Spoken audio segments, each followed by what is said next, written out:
it was very clear that wasn't going to happen. And that was part of my frustration and why I went down there. Let's not play games. Let's not say we're going to do something that we're not going to do. And again, I could not, really hold them accountable until I got to know them and understood their perspective. So the first part of the meeting was, really me getting to know who they were and what kind of their goals were. And it's obvious that the market is very, very challenged right now. They haven't invested the monies that they said they would at the east end of the downtown plaza. So let's cut beyond that and get to the nitty gritty. And I know that Westfield, that you have a lot of very important assets around the country. Where does Sacramento rank in your important assets? And when you have limited resource to invest, is Sacramento ranking high enough to be one of those places that you're going to invest in? And those were the questions I was able to ask them. And they were enthused about, me coming down and kind of my approach and strategy of trying to figure out, can we make a deal happen and let's not, waste anybody's time and energy. And they said, look, what we're willing to do between now and the end of the year, do everything we can to see if there's a win-win for both Westfield and the city of Sacramento. And at the end of the year, would you urge, if there isn't progress, what's the city's recourse? They're urging to sell, or? So, let me tell you what my potential outcome was even before I went down there was, only two things can happen. You gotta invest or you gotta sell. That even before I went down there.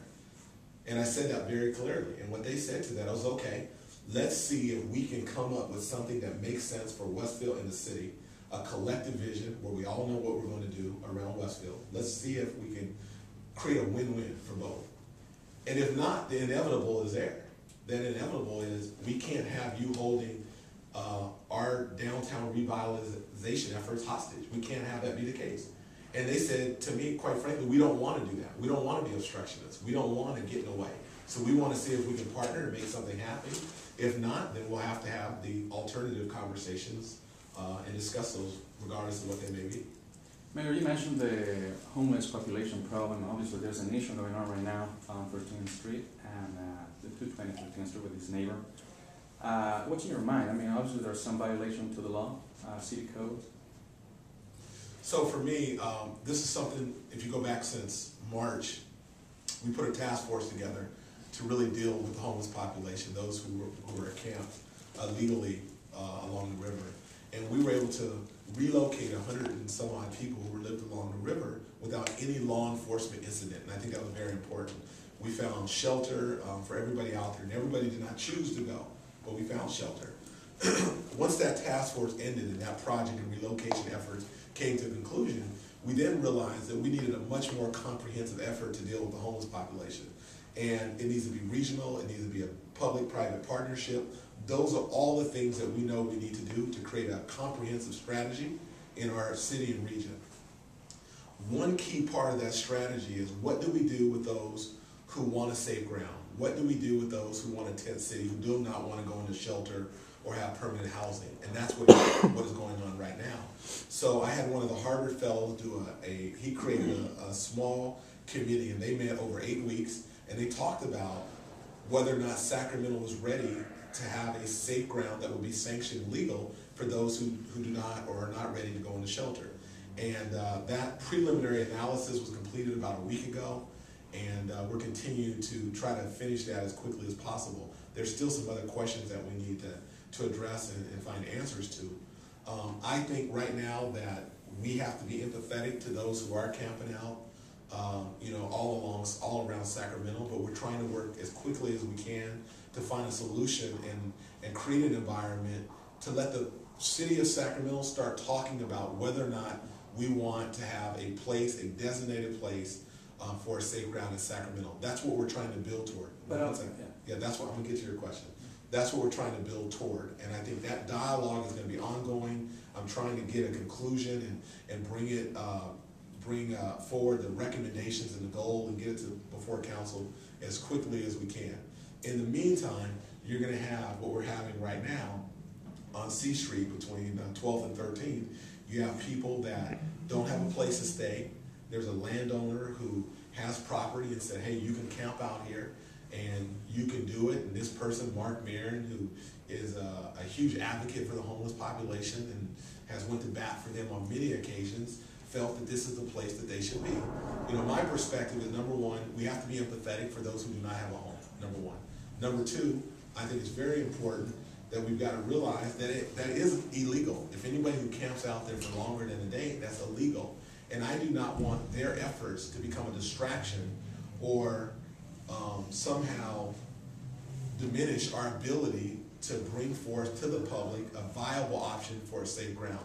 And that's my concern right now. But not only that, it violates the city code, which it says a shelter cannot be less than 500 feet from a residential, Correct. from a house.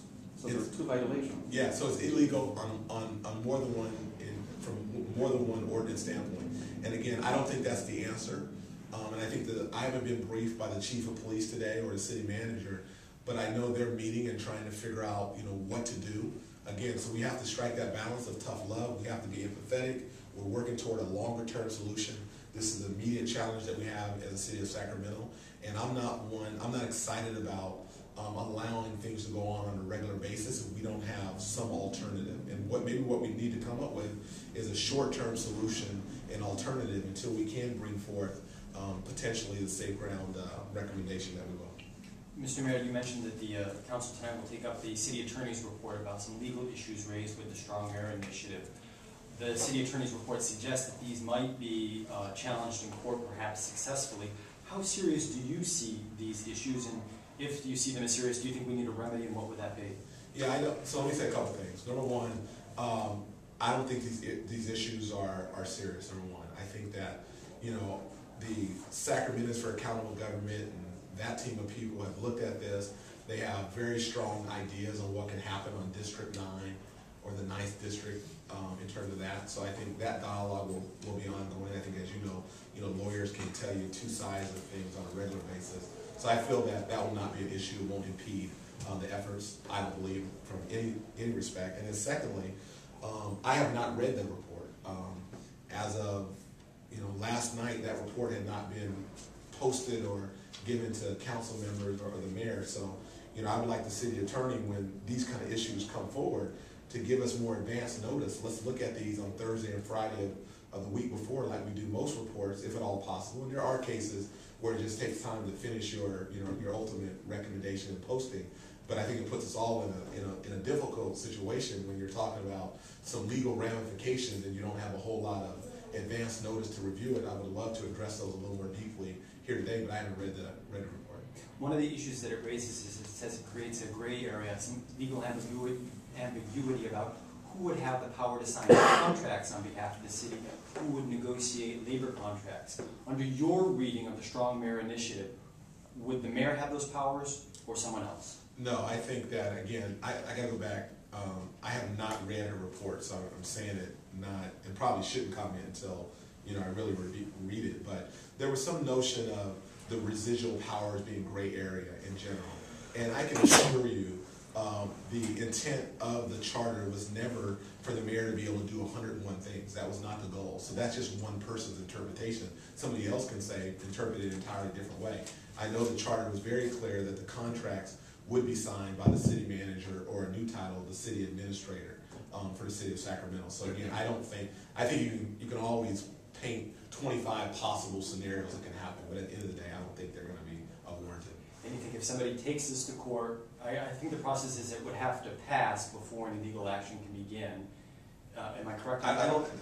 And if so, do you think it would stand up to any legal challenges? I mean, anybody can sue anybody at any time. I mean, that's one of the great things about our democracy in our country. But again, I think that these issues will be addressed as time goes on. I think we have 6 months between now and the time it has to the Charter Review Committee finishes its, I don't know if it's 6 months now, so, a few months before they finish their recommendation. You have 9 months before the voters vote on it.